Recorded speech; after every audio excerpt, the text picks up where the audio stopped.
50 years after the events of the final Harry Potter books, and Harry Potter is now headmaster of Hogwarts, ready to usher in a brand new generation of witches and wizards. My name's Radio Mike, and I love Harry Potter. In fact, I love Harry Potter so much that when I was a kid, I wrote an entire series of fan fiction books based on Hogwarts. This is book 1 in that series. Welcome to Harry Potter and the Boys.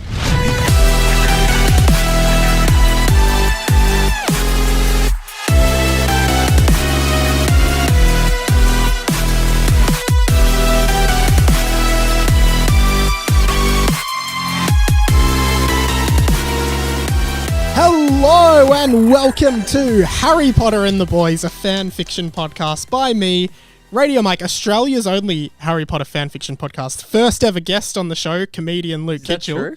Yeah. You've really hit a niche. It is Australia's only Harry Potter fan fiction podcast, not the world's only, as I was corrected by listeners on a previous episode. Did you try and say, like, only one in the universe? Well, no, not the universe. Hey, mate, Jupiter's actually got a pretty home-ranking podcast. And those are the comedic quips you could expect from Luke Kidgell on the Yes. podcast. Tell me obviously this podcast is about my Harry Potter fan fiction that I wrote when I was in year 7. I'm going to occasionally get guests like you on to read the fan fiction. What's your experience with Harry Potter? I've read all the books before I watched the films, I think, which is the correct order. You've read all of the Harry Potter books. Well, I hate that you're surprised by that. That stuns me because I used to read a lot as a child. in the early days of meeting Luke, he said one of his famous quotes that I will never forget was, "The last book I read was Specky McGee," which is an AFL football book that is probably I assume only big in Australia. And how much does that blow your mind that I read the Deathly Hallows and then went back to Specky McGee. Incredible. I should do some Specky McGee fan fiction. Oh, I could write that. Yeah. Well, you should do a podcast about that. Specky McGee and the Boys. I wish I spent hours when I was 13 writing some fan fiction, but I didn't. Because then you could do a whole podcast about it. I could write some now, and then when I'm 30, go, back when I was 24. Yeah. You should. So you've read all the books and you've seen the films. Mm-hmm. Tell me, what do you enjoy Harry Potter? Have a levitating board game as well. I don't know if anyone had that one, but it was like focus, keep steady. You have to guide the little foam balls. How did it levitate? Cauldrons and Quidditch hoops and stuff. Air. Oh, yeah. Quite a noisy Makes game. Sense. Yeah. And so you like it? I Love assume it. you don't engage much with it. You're more a Star Wars guy? I am more of a Star Wars guy. I've had to pick between the two universes, but Harry Potter, in a way, is a better universe. There's so much more wonder, and magic is cooler. Really? Well, I Star guess Wars is great, but it's just space cowboys. It's good versus evil. But isn't Harry Potter just like laser swords. magic cowboys? Yeah. You've never seen a cowboy movie that of like kids going to cowboy school. You know what I mean? Star Wars is like maybe X-Men, but not it's Star not Wars cowboy is school. Almost like a real old tale of like, it's just a basic storyline, and then the big twist is I'm not going to give it away. that is his father. Did you know Snape kills Dumbledore in book 6? Dog. So what's your favourite Harry Potter book and film? I think this is a great point of contention a lot of the time. I know it's common. A common answer for this is Prisoner of Azkaban. Mm-hmm. I strongly disagree. Wow.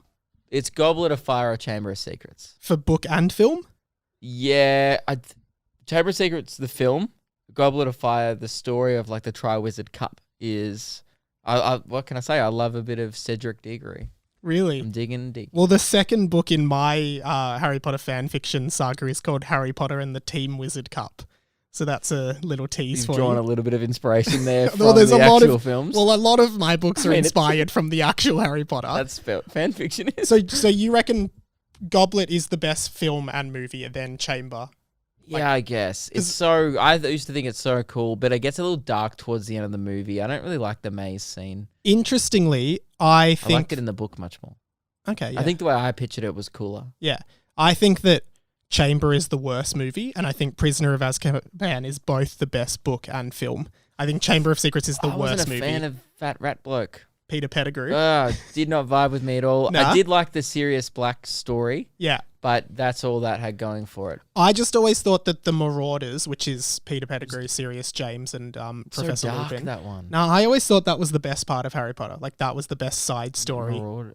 The Maraud. They're called the Marauders because they made the Marauders map. Right. They called themselves the Marauders, Yes. those 4 boys. Yeah. Okay. I always thought that was the best part of Harry Potter. And I do really like. Everyone loves the bus scene. The bus is cool. the night bus. Yeah, the night bus in It's very different in the film than it is in the book, I think. Can we just? I don't know if you talked about it in this podcast, but I've always now's the platform. I'm Yeah, gonna get one. yeah. How fucking weird was it? Are you allowed to swear? Yeah, Sorry, you can how swear. Honestly, fucking weird was it when Harry just kissed that girl, Cho? Cho? Why was it weird? In Because, like, Order of the Phoenix? It just wasn't why did they give him a love interest before the love of his life? Yeah, right. I think that's sort of like high school. I guess. But also, it was weird in the movie. They never had chemistry in the films. Yeah, and she's crying about how her ex-boyfriend, Cedric Diggory, had just died Yes. the year before. And then Harry kisses her. It's like, Feel the room, man. Yeah, feel the room. But I guess she kisses him back. He's like, it's the room of requirement. And it required a kiss. One other thing that I wanted to ask is, what house do you think you're in? Because I put this out last week. I'm embarrassed. You know. It's I'm a Hufflepuff, isn't it? Yeah. Every time I do a Pottermore quiz, BuzzFeed, doesn't matter. I fill in the personality traits honestly and get the same result. So like a bit of controversy was sparked in the podcast last week because I told everyone that Hufflepuff is objectively the worst house. It's the lame house for boring loser people. And I got some correspondence. It's actually not.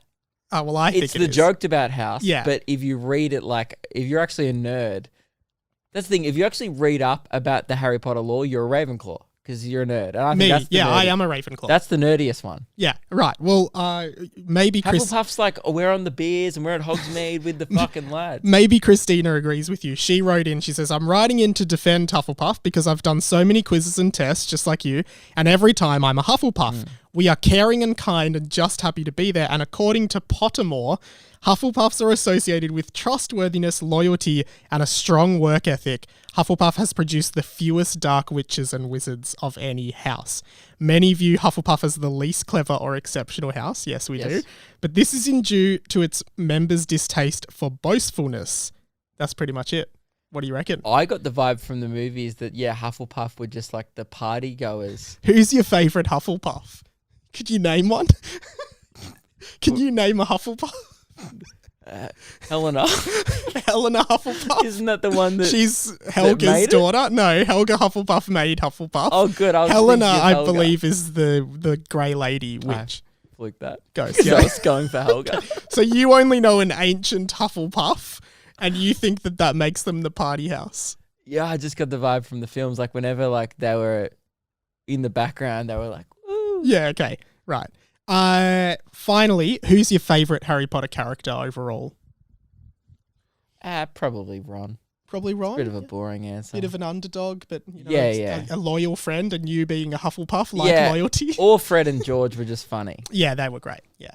Okay. Well, awesome. Well, I did have one more piece of correspondence. I hope you don't mind I read out. It's from Amy, and thank you for contributing, Amy. And Amy was saying that she said the week before this that the reason she listened to my original podcast, 20th Century Boy, was only to listen to Harry Potter and the Boys at the end, because I used to read it at the end of that. Now she's not listening. So I actually kind of was offended by it, but she's clarified in her email. Hey, Mike, just to clarify, I meant that Harry Potter and the Boys readings were the reason I started listening to your other podcasts.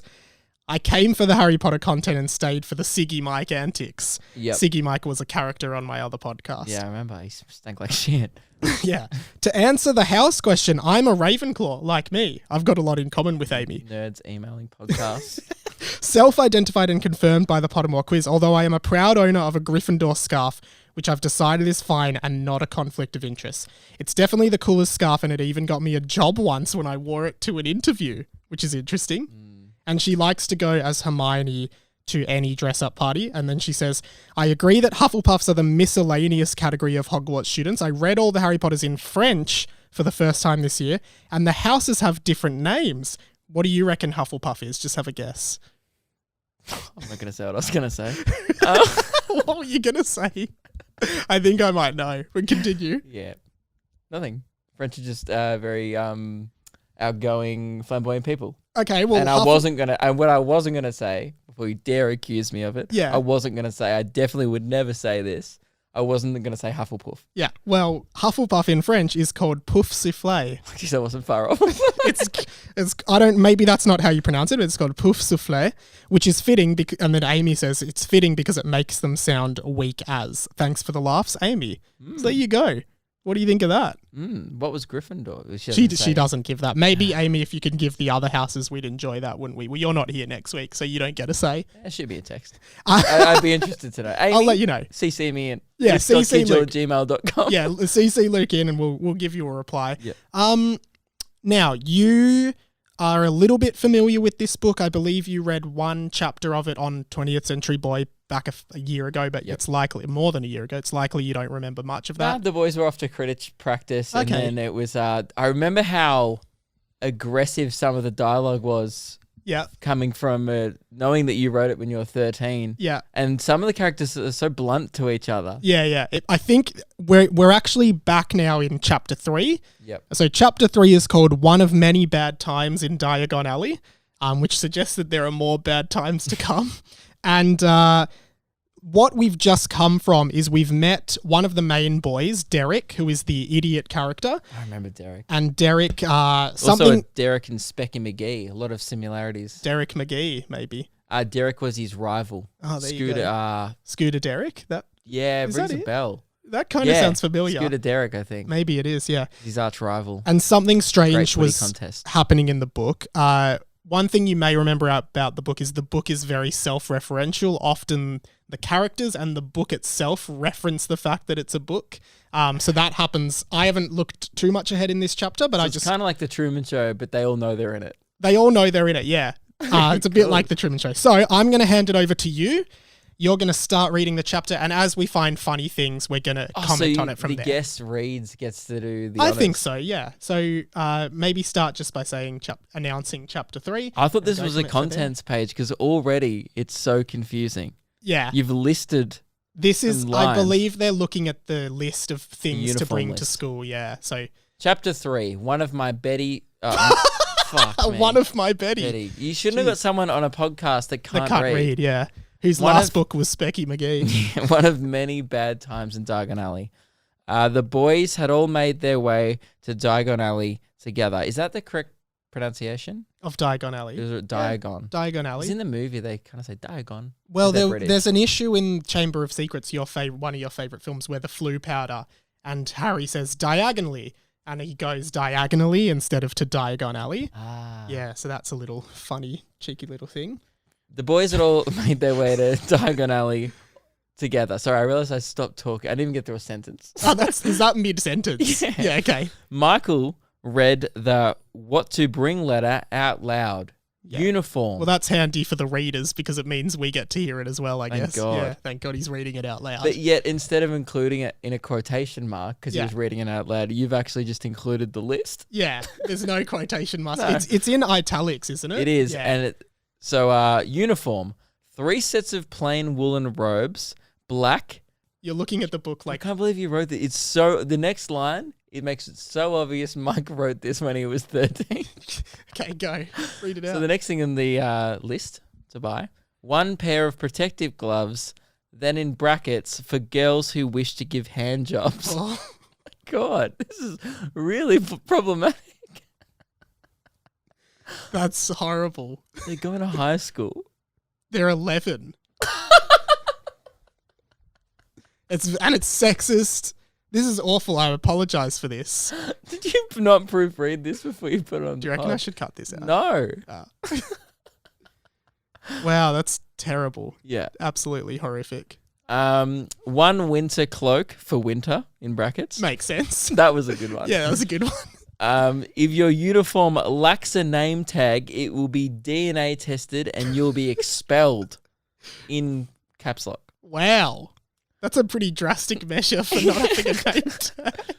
So the and boys, a DNA test as well. I know. Wouldn't they just use magic? Maybe it's a magic DNA test. Why are they using science at Hogwarts? Yeah, it's pretty weird because everyone knows Hogwarts defies science. Yes. So the boys went to get their robes fitted, which was really boring, and I didn't really want to explain what happened. So I just wrote this pointless crap. So that's written in the book. So that's an example of the narrator of the book being a character in the book, essentially. I mean, often it's you writing stuff down and Yeah. not going to delete it afterwards. Yeah, I think so. It stinks of a lot of just move on, just, keep writing. Yeah. And then it's got a list of books. So Cool. these are all the books that they'd need for Hogwarts. Mm-hmm. The Standard Book of Spells, Grade 1, obviously, standard. Magical Theory Edition, 12, 1, 2, 3, 4. I was about to They've say got a lot of editions. 1234, but I realised you've just written the numbers 1, 2, 3, 4. Transfiguration, Shamsfigurmation. What? Wait, what? You've just written... Transfiguration Schmansfiguration is one of the books you Yep. have to buy. 1,247 magical herbs and fungi. Or Interesting. fungi. That's a big book. Potions is stupid, but do it anyway. Is one of the books. Is that the name of the book? Yep. The next one's a personal favourite. Defense Against the Dark Arts / Farts. Yes.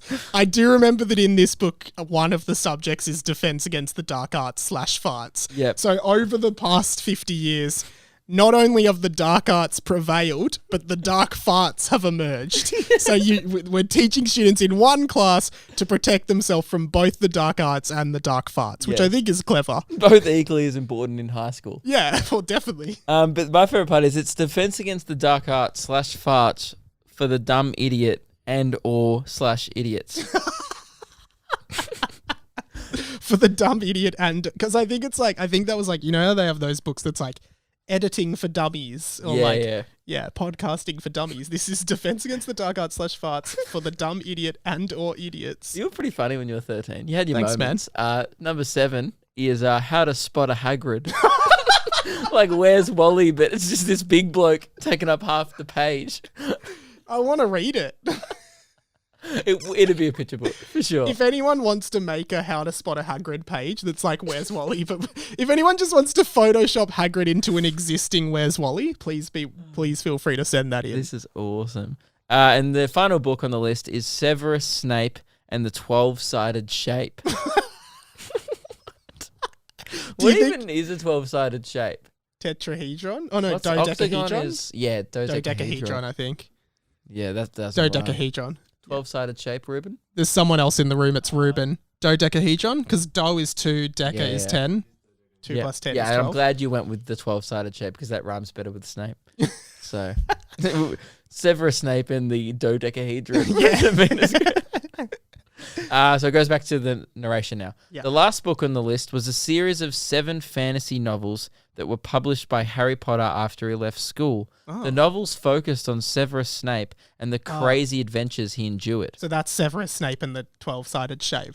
Right, okay. That was Harry's doing. None of the Harry Potter books rhyme. Like, there was never Harry Potter and the bird spotter or something. Jesus. J.K. Rowling, if you're listening, we'd love to see it. Harry Potter and a pizza with the Lotta. So the boys will... You do one. Harry Potter and the futuristic robota. Or something. That's Not your best. Well, I didn't want to do one because I didn't have any good ones. You forced me into that. That was an unconsensual rhyme. So the boys walked into Flourish and Blots. That's the bookstore. Yeah, I think, remember that. And looked around. For some extremely strange, unknown reason, 6 copies of all 7 books were right in front of them, which saves me the trouble of having to write about them looking for all the books, them finding them and buying them and stuff like that. Oh, yeah. So that's the narrator saying, Yeah. it saves me. Yeah, okay. There's a lot of that in this book when I couldn't be bothered explaining stuff. I'd just say this is exactly what happened with no nonsense. Right, but in the time which you've explained that you couldn't be bothered to explain it, you probably could have easily explained it. Yeah. Waste of paper. Save the trees. As they exited after purchasing the books, they walked over to Weasley's Wizard, whatever it's called. Yeah, Weasley's Wizard Wheezers is the Fred and George's joke shop that they made after Hogwarts. Yeah, right. But the narrator has just called it Weasley's Wizards, whatever it's called. They ran into an angry, tall, red-haired man. He was also wearing a hand-me-down robe. Oh, I wonder who it could possibly be. Is that the narrator saying that? In brackets, it says, oh, I wonder who it could possibly be. So I'm assuming it's Ron, who's at the Weasleys, or Fred, or George. Well, Fred's dead. Watch where you're going, boy, he said. Sorry, said Sam. When entering the store, they saw another red-headed man. Oh. Bloody hell, ejaculated Rob. So someone wrote in about this last week, how there is a Harry Potter book in which J.K. Rowling uses ejaculated as a word to describe speaking. And apparently it means like an outburst. Expressed. Yeah, but so I think that was me doing it in this book. And you knew that at 13, like you were like, oh, she uses ejaculating. Yeah. No, I was doing it because I thought it was funny because it was the word for coming. Yeah. It is funny because as soon as I read that, I just imagined Ron going, oh, bloody hell! Just nutting all over an 11-year-old, which is still pretty fucked. Really a bit problematic. Yeah. This alley is filled with rangers. That's what Rob said. But he ejaculated. It was peak Summer Heights High when this was written, so I think that's ranger was a popular term. He ejaculated some redhead discrimination. The red-headed man was George Weasley. Yes. And he was sitting on a chair, crying. Oh. You see, ever since his brother Fred died in the war 55 years ago, he had never stopped crying. Not even for a second. How horrible. That's actually terrible because Fred's death in Harry Potter was the saddest death, in my opinion. As you've already heard, one of my favourite characters, and it's Fred. Pretty hard to see him brutalised in the fan fiction. And I always just wondered, like, you know, imagine it would be really hard to be George after your identical twin died, and they're everything together. Yeah, so I think that would be really hard for him. So it makes sense he just cries, but that's a terrible thing for me. Well, business partner, brother, and a twin. And it's a terrible fate for me to give to George to just be crying nonstop since that day. It's very disrespectful of me. Lockie and Michael walked up to him. Where's your brother, George? They said. Oh, he dead? So they're mocking George for crying because his brother's dead. And I think that was a reference to, in the Order of the Phoenix movie, Dudley, Harry's cousin, comes up to him in the park and he's like, I've heard you every night crying in your sleep. Mummy, help me. Oh. Where is your mummy, Potter? Oh, she dead. Oh, she dead. And is this when he gets attacked by the Dementor, like 2 seconds later? I think so, yeah. Yeah. And it just, by the way, no context for this. The English is spot on. It just cuts to another list of equipment. Wait, does it called actually? Other equipment. So, oh, he dead. Yeah, it just says, where's your brother, George? They said, oh, he dead. And then other equipment. Yeah, but in italics. So I guess they've opened the list now and they're looking at it. But yeah. One wand, and then in brackets, probably for magic. I mean, probably. You'd think. I don't know, but I just think it's funny that, like, whoever's writing the list is like, one wand, probably for magic. Like, they don't even know. Like, why would you? Imagine if you were going to a school, it's like, oh, one maths textbook, probably for maths. Yeah, probably for arithmetic. I don't know. For counting and shit. One cauldron, but if you don't care about the potions, don't buy it. The teachers will not care, and potions teachers and students are often bullied at Hogwarts. This is in brackets. This is in the invitation, the list. Okay. Yeah. So potions is a not well-regarded subject at Hogwarts. One telescope, and then in brackets, for no apparent reason. Seriously, this in the book? Seriously, this is in the book, but they never even use it. I think that's true. I think in the Harry Potter books, they're asked to buy a telescope, but it never really comes into it. Surely they could have written it in like, is he coming? And then Hermione's like... But, like, imagine a kid, like, how big are the telescopes? Like, are all these kids fucking holding massive telescopes to look at space? It's a very British thing to just have a pull-out telescope. How British is that? It's as British as a monocle and a muffin, you know? Yeah. You know how we check wallet, phone and keys? Yeah. People in England check muffin, monocle and telescope. All right, I'm headed to work. You got your monocle? Thanks, Mum. I would have forgot. You bloody... Yesterday was your muffin. You're bloody forgetful this week, you duffer. That's great. And then the last thing on the list is one owl or cat or toad. Optional unless you are fat. What? I don't know. Which one's optional? Oh, so you don't... I think it's optional to get a pet. Unless you're fat, you need to have a pet. I think that's what so you it's have saying. something redeemable about your personality. I mean, that's a terrible thing to say as well. Terrible thing to say. Yeah, okay. I thought you meant like they're not allowed to have a pet if they're fat. No, I think it's if you are not fat, you have the option. If you are fat, you don't have the option. Compulsory toad. Michael looked at all the fat kids walking out of the pet shop. Is the next line. I mean, that's actually pretty good comedic timing. I didn't even see that coming at all.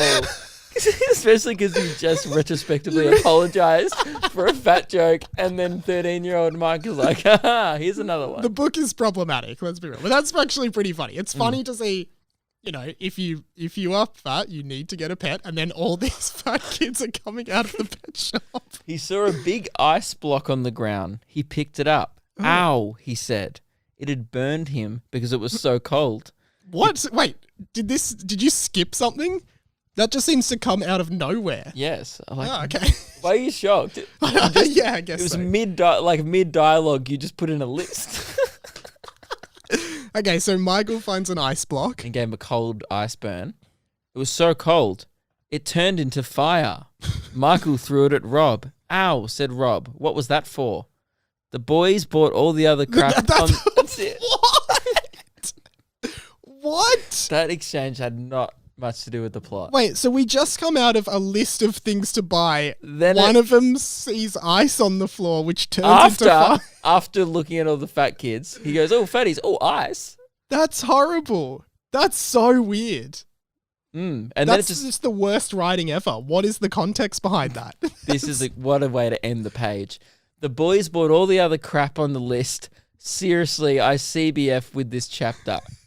Not often does J.K. Rowling use an MSN term in her book. Like, Harry CBF'd going to the prom that night, so he left Cho there.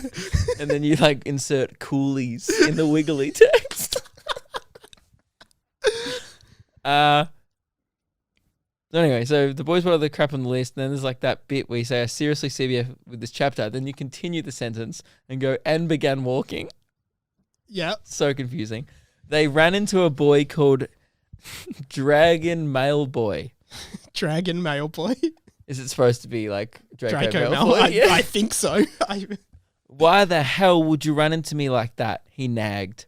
Are you a mudblood? I bet you are. Ooh. Filthy scum you people are. Wow. I bet you are going to die straight away at Hogwarts. Not me, though. Ha ha ha. You people are filth. Scum. This is now in all capitals. Filthy brats. Blah, blah, blah, blah, blah, blah, blah. I nag a lot, don't I? So you were mocking Draco's character. Yeah. So Malfoy is going on and on about how bad mudbloods are, in his opinion. Malboy, sorry.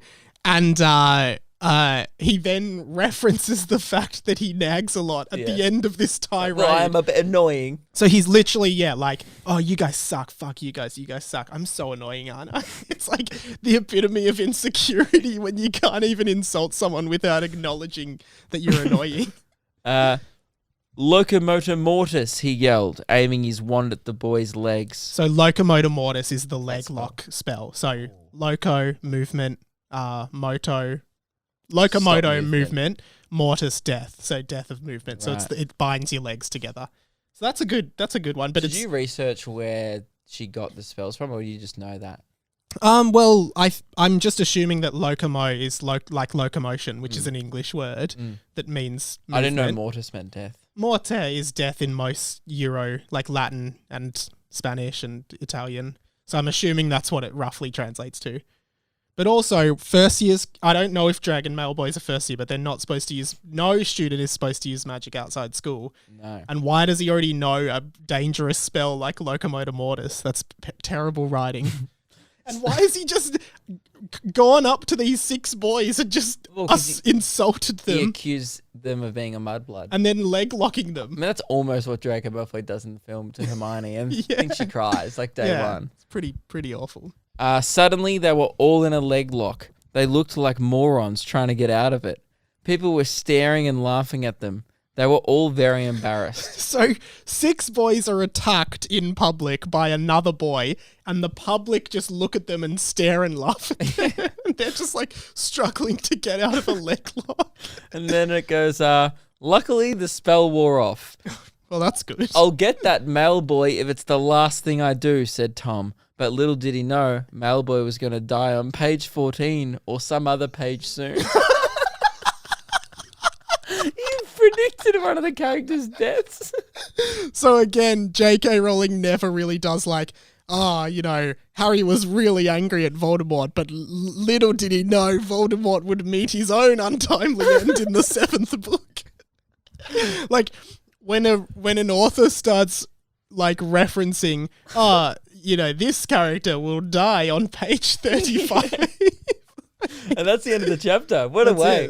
Did you enjoy that? That was great. Yeah, I think that was Man, a good chapter. Thank you. Quite the writer. Thanks, man. Yeah, I think there was a few really good moments there.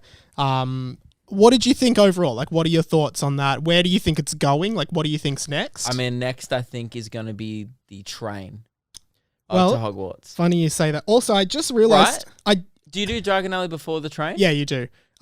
Chapter 4 is called The Eventful Ride on the Hogwarts Express. Boom. And it's funny, like... I've just stepped inside the mind of 13-year-old Mike. Let's do this.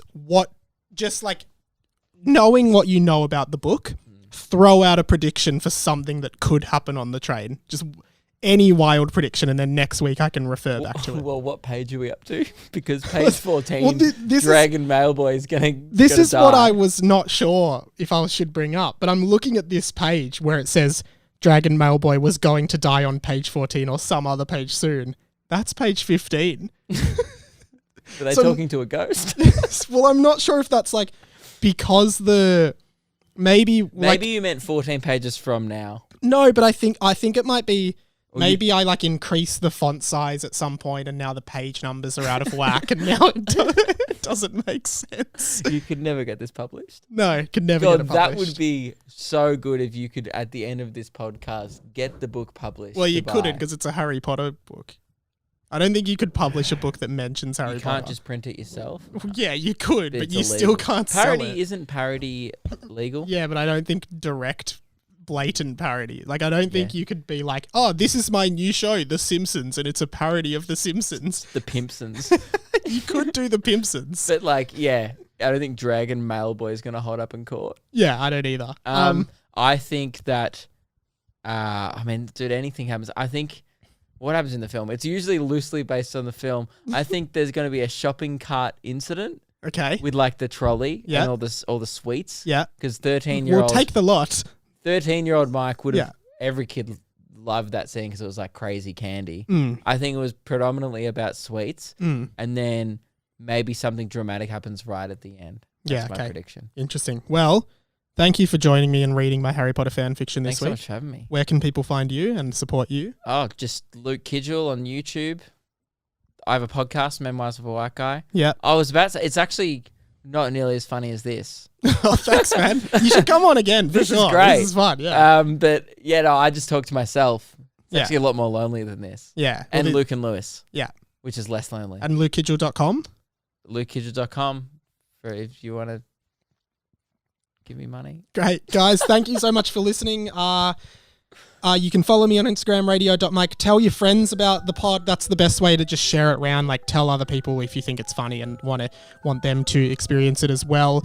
Leave a written review on the Apple podcast. That's a really good way to help, and I'd really appreciate that. Full videos of this go up on my YouTube, Radio Mike, so subscribe there. Also, full vids of my other pod as well, so please go and check that out. I think radiomike.com.au is my website, radio.mike on Insta. I think that's pretty much it. Thank you so much for listening. We'll be back next week. I will, Luke. I don't think you'll be back. No. But maybe on a future app you'll be back. That'd be great. My name's been Radio Mike, and Harry Potter and the Boys has been the inside of my mind. Catch you later.